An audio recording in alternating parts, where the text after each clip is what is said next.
By the way, Azure North has 3 towers, namely Monaco, Bali, and Barbados. And it is seated on 8-hectare development.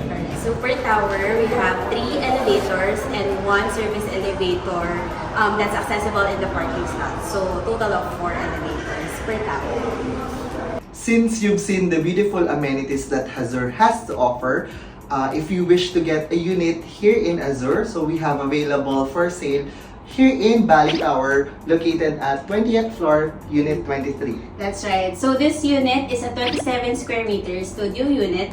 It's already fully furnished and it's ready for occupancy. So come on, let's have a tour.